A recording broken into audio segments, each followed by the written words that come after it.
Hey guys, this took quite a while to put together, but we wanted to kick off 2016 with a bang.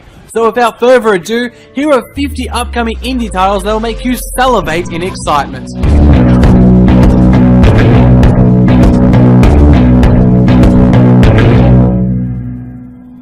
With its development being led by Matt Nava, the art director of Journey, Abzu promises to be a deeply effectual swim under the ocean.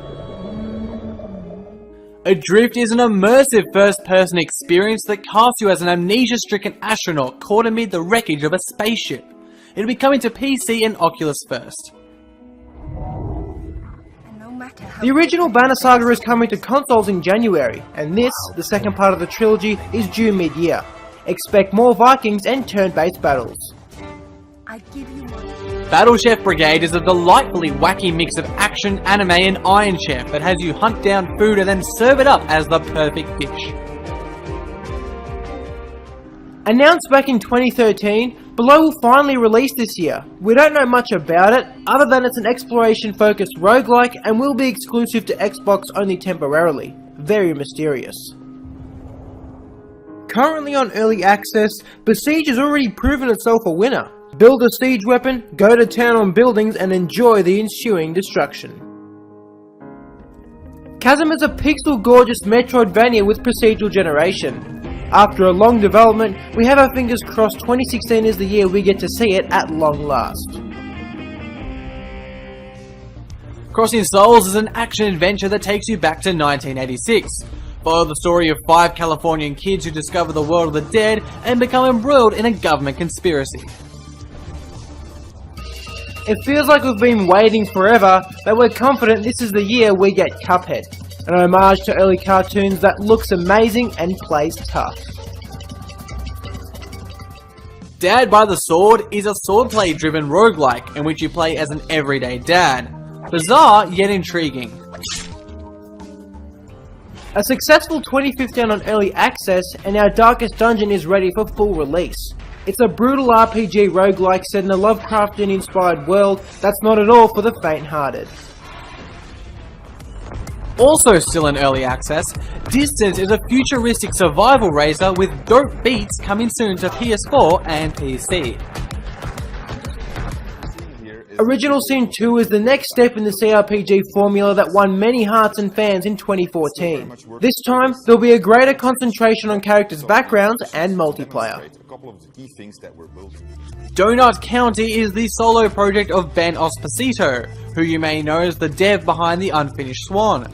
Still unfinished, this physics adventure game has already picked up accolades from the IGF and Indiecade. Much like Dark Souls, patience and observation are key to mastering combat in Ita. It's a little thing, but Ita also has some pretty neat lighting effects. The wait is almost up for Campo Santo's narrative-driven adventure Firewatch. In it, you're a fire lookout, bored and alone in the wild, but then unexplainable things begin to happen. Much intrigue. The Flame in the Flood is a struggle to survive whilst headed downstream in a post-apocalyptic Southern America. The music and atmosphere is strong with this one, and you can try it now on early access. Gigantic is a new combination of third-person shooters and the team-based games of MOBAs, such as Dota. We'll follow a freemium model, so it'll be free to play too. From Double Fine and Adult Swim Games, Headlander is a nutty sci-fi adventure in which you play the human head that can detach and fly between robot bodies. Hellblade is a high-production project that follows the story of Celtic warrior Senua and the psychotic delusions of her mind.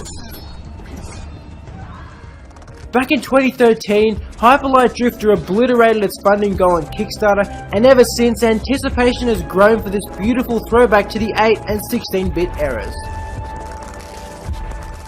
Supposedly in development since 2010, Inside is Playdead's creepy follow-up to their much-beloved Limbo. Fun fact, a real human skull has been used to create some of the game's audio.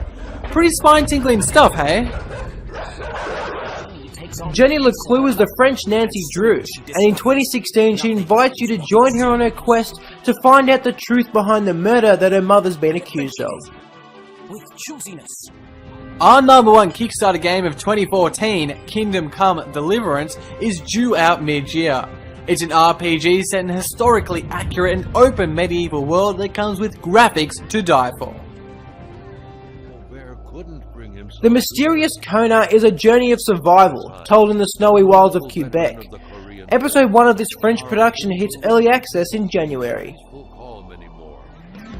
Chordscape is a truly unique racer in which the leader builds the map whilst the race unfolds. After a long and difficult journey on early access, we hope 2016 is the year for Chordscape to shine. Last Life is a 2-hour-long experience in which you play a detective back from the dead and looking for answers. With noir vibes, funky minimalist style, and a Mars setting, you can colour us eager. My heart's last beat. The Long Dark is a brutal and gritty battle between you and nature that's impressed so far on early access. However, its defining moment comes in autumn with the release of its story mode.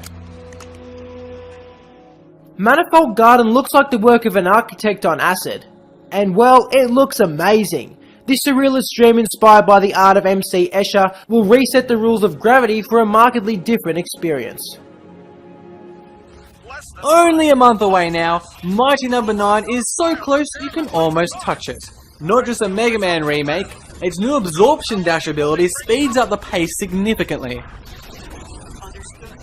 With Hotline Miami coming to an end, maybe Mother Russia Bleeds can assume the mantle of hyperviolence in gaming.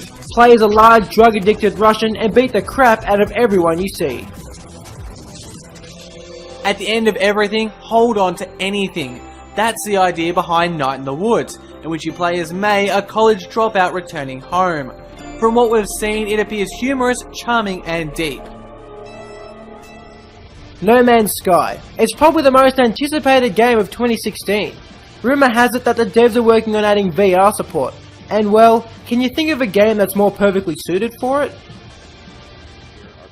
Not Abduction, but rather Obduction, is quite a beautiful looking spiritual successor to the classic PC adventure Myst. Original dev studio Sign is working on it too. Outer Wilds is a spacefaring game in which you have 20 minutes before the nearby star goes supernova, Oliver Moon in Majora's Mask. Also won the grand prize at 2015's Indie Games Festival. Ollie Ollie Meet Oxenfree, the open world adventure game about a high school party turned horrifyingly wrong. Reportedly, the devs were in talks with publisher Skybound to bring Oxenfree to comics and film. Rime is an explorative platformer that reminds us of Wind Waker with its cel-shaded art and Eco with its vast and lonely island filled with ruins. Worth playing for the visual spectacle alone. We talked about a Hotline Miami successor, but what about one for Ori and the Blind Forest? Seasons After the Fall has the forest setting and very similar art. A key difference, however, is that it's more puzzle-based. Things were quiet on the Skytorn front in 2015, but we should see it before the year's out. Anticipate a side-scrolling quest through different dungeons up high in the sky. With an id Software-led Doom reboot coming out this year, it's kind of funny that we're also getting Strafe, a homage to Doom and the FPS scene of the 90s. Time moves, but only when you do. That's the guiding principle of Superhot.